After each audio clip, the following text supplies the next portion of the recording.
নমস্কার, আমি doctor Naren Pandey, allergy asthma সেন্টারের পক্ষ থেকে। আশা করি আপনারা সুস্থ আছেন, ভালো আছেন, খুশি আছেন। আজকে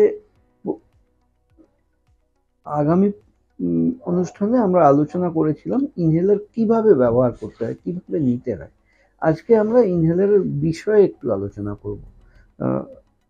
আর যারা নতুন বন্ধু ওনাদের অনুরোধ করব লাইক, সাবস্ক্রাইব, কমেন্ট, শেয়ার করে যেতে। আর যারা পূর্ণ বন্ধু আছেন ওনাদের অশেষ ধন্যবাদ লাইক, সাবস্ক্রাইব, কমেন্ট, শেয়ার করার জন্য।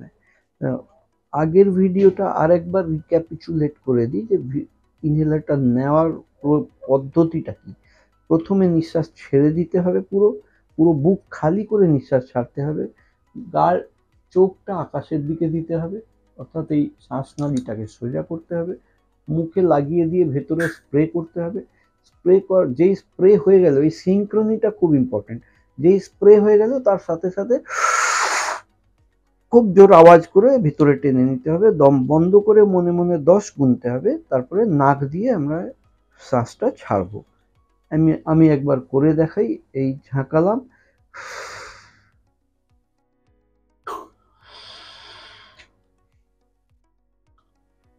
1 2 3 4 5 6 7 8 9 10, নাক দিয়ে নিঃশ্বাস ছেড়ে দিলাম। এই একটা সাইকেল কমপ্লিট হয়ে গেল। ইনহেলার অনেকবার ডাক্তারবাবুরা অনেক সময় লেখেন 2 পাফ করে 2 বেলা। অনেক মানুষ একবার ভিতরে মুখে ইনহেলারটা নিয়ে 2 বার পাফ টেপেন একসাথে। এটা করবেন না। একবারে একটা পাফই টিপবেন, ওটা পুরো সাইকেল হয়ে যাবে।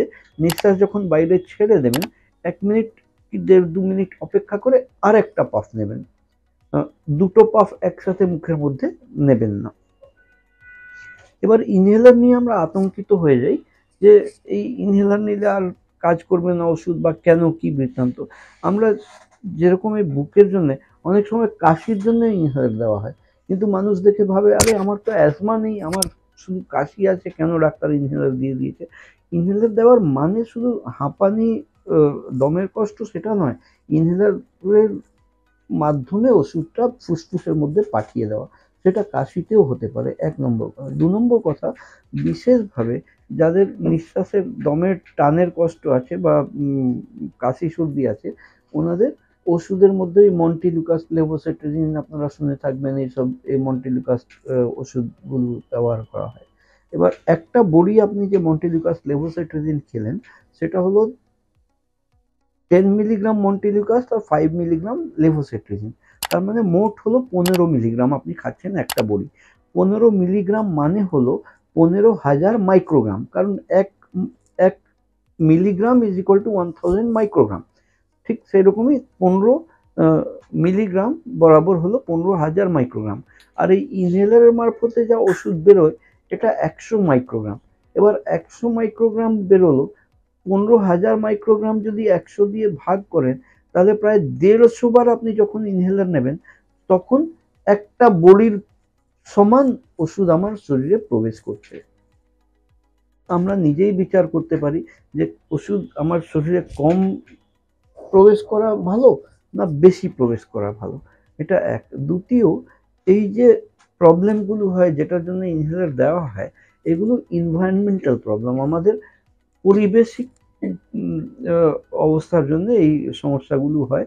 কারণ আমাদের পরিবেশে অনেক ট্রিগার ফ্যাক্টরস আছে, পোলেন্স আছে, বিভিন্ন অ্যালার্জেন্স আছে। এই ট্রিগারিং ফ্যাক্টরগুলো আমাদের নিঃশ্বাসের সাথে ভেতরে গিয়ে শরীরে একটা রিঅ্যাক্টিভিটি তৈরি করে, যার জন্য বুকের সমস্যা, এই সমস্ত অ্যালার্জিক ব্রঙ্কাইটিস, অ্যালার্জিক রাইনাইটিস বা অ্যালার্জিক কফ, কোল্ড, এই সমস্ত জিনিসগুলো হয়। তো সেই ইরিটেশনটাকে কম করার জন্য ইনহেলার দেওয়া হয়। তো আপনি যে নিঃশ্বাস নিচ্ছেন তার সাথেই এগুলো প্রবেশ হচ্ছে, আর এটা দিলে নিউট্রালাইজ হচ্ছে। তো আমরা অ্যালার্জি অ্যাজমা সেন্টারে কি করি, ইনহেলারটা তো প্রাথমিক দিকে দিই, কিন্তু তার সাথে সাথে তলে তলে আমরা অ্যালার্জি পরীক্ষা করে তার তলে তলে ইমিউনিটি বিল্ড আপ করার জন্য স্পেসিফিক ইমিউনোথেরাপি ভ্যাকসিনটাও আমরা প্রোভাইড করি।